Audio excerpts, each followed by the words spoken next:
Do you know why just this one knowledge that we are not the physical body, but we are an unborn eternal soul?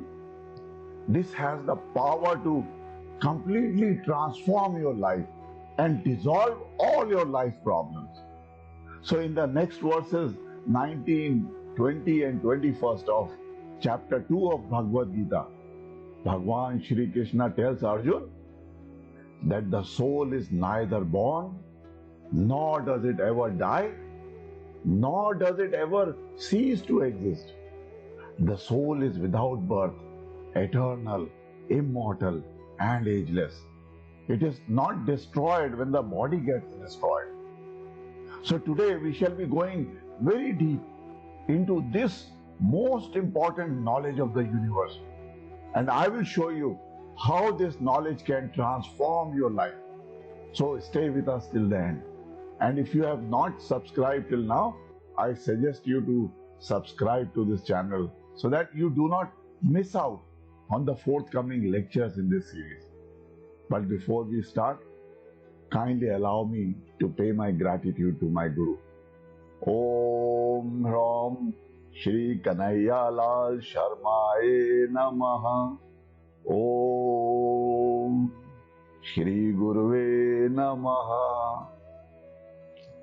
So Bhagwan Shri Krishna says, Ya enam vetti hantaram, yaschainam manyate hatam, ubhau tau na vijati to, nayam hanti na hanyate. Bhagwan Shri Krishna says, neither the one who thinks that the soul can slay, nor the one who thinks that the soul can be slain, they are in the right knowledge, because the soul neither kills nor can it be killed. Now, why this knowledge is so important for us to transform our lives? Now we shall examine. The first lesson is, there are many lessons from this shloka. The first lesson is that the illusion of death is created because we identify ourselves with the body. Goswami Tulsidas says in Ramcharitmanas, Ehi vidhi jag hari ashrit rahi, jadapi asat det dukh hai, jo sapne sir काटे कोई, बिनु जाने ना दूर दुख होई। सियावर रामचंद्र की जय, पवन सुत हनुमान की जय, उमापति महादेव की जय, बोलो जी सब संतन की जय. It means that even if you are dreaming that your head is being cut, you will perceive its pain until you wake up, until you realize that you were just watching a dream. See, though the head that was being cut in the dream was an illusion, its pain continues to torment you until you wake up and realize that this was just an illusion. Similarly, in the illusion that we are the body, we fear the experience of death. In fact, this illusion of Maya, which makes us believe that we are the body, is the root cause of all problems in our life. Maharshi Patanjali calls this as avidya and the 5 kleshas.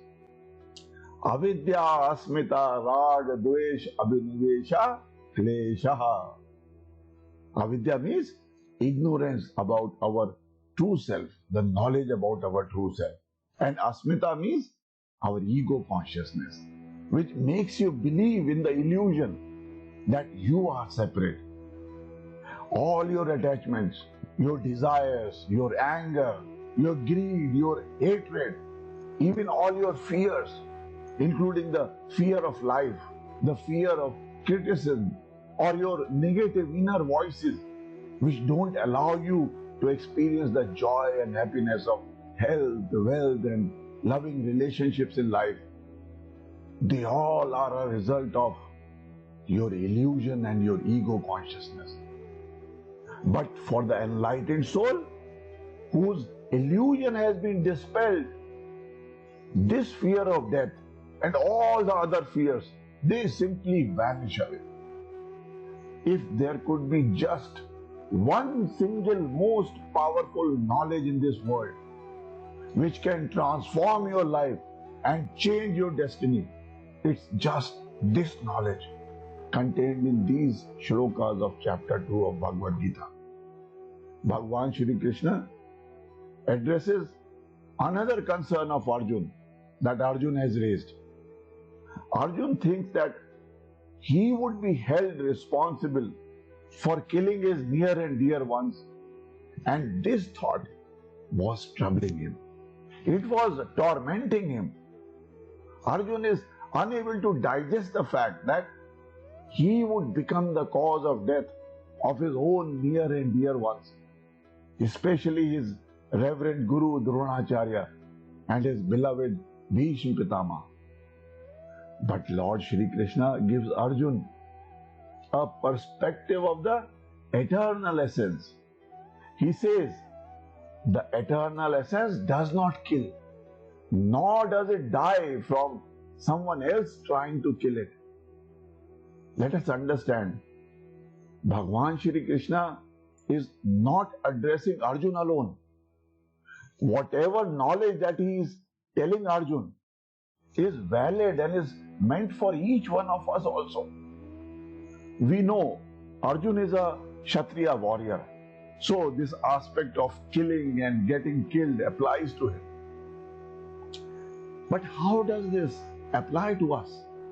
We are not battlefield warriors, so there must be another interpretation of how this shloka would apply to all of us. Here the act of slaying is equated to the performance of any action.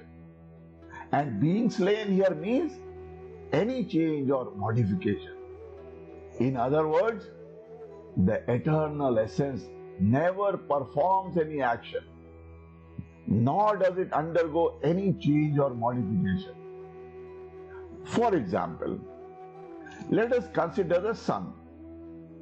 We all know that without the sun, there will be no life on this planet. In the absence of sun, there would be no plants, because plants need sunlight for preparing food. And without plants, there would be no animals or human life, because we cannot survive without the plants. But tell me, does the sun perform any action pertaining to growing of a plant or an animal? Or does the sun get affected by all the changes that are happening on the earth? The sun never claims that I caused this forest to grow, or I caused this plant to grow, or I was affected by this solar eclipse. It remains actionless and it remains changeless. So anyone who thinks that the eternal essence acts or kills is not using his vivek or his discrimination. In the next shlokas, number 20 and 21st of this chapter, Bhagavan Shri Krishna says, the soul is neither born nor does it ever die. The soul is unborn. It is eternal, immortal and ageless. It is not destroyed when the body is destroyed. Lord Shri Krishna provides two additional qualities of the eternal essence here. The first quality is that it is birthless. It is logical that it should be birthless. Otherwise, it could not be eternal, or it could not be timeless. And since it is birthless, it would have always existed, and therefore it is eternal. The message of Bhagavan Shri Krishna is very clear. The purpose of life is to attain the right knowledge, to understand this innate quality of the soul, and to discover our own true self. Knowing our true self is really called enlightenment. The people who know that truth are called rishis. You know how many times we have heard people say, be your true self, be your authentic self. You know, often we don't know how much damage we do to ourselves by projecting ourselves as someone other than who we truly are. The true self is the purest part of ourselves. It's our soul. When we forget that we are the same one consciousness, when we perceive ourselves as separate from everything else, all problems start arising in our lives.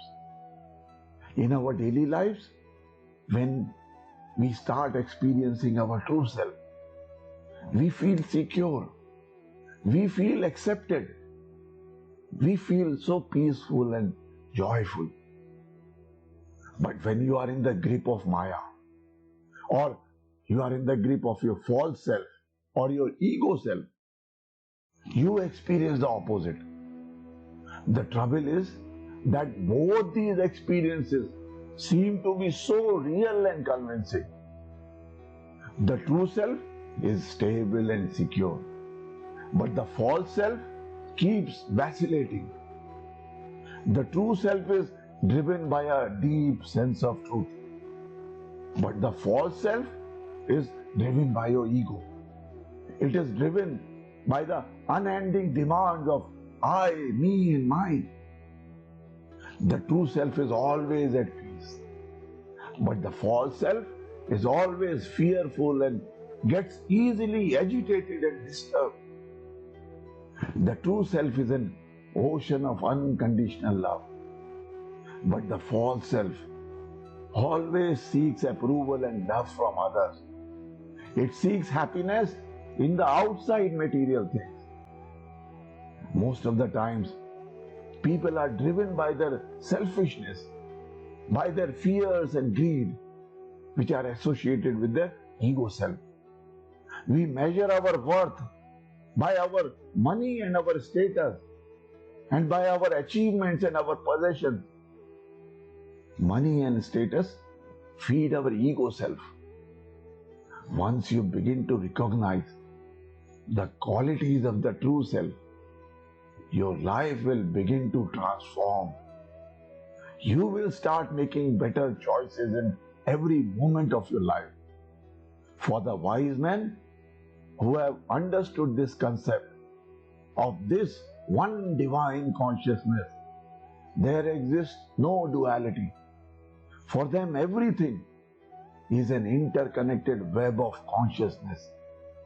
We are all essentially the part of that one supreme reality called Parabrahma. Only those having this true knowledge are able to design an extraordinary life for themselves. If you wish to learn more secrets to design an extraordinary life, join my free workshop whose link is given below. And in my free workshop, I tell you the secrets to design your extraordinary life. I am your brother guide to prosperity, and my mission is to help you realize the dreams of your life and to help you achieve something worthwhile in life for which your family, your parents and your children can be proud of. Om Purnamada Purnamidam Purnat Purnamudachyate Purnasya Purnamadaya Purnameva Vashishyate. Om Shanti Shanti Shanti.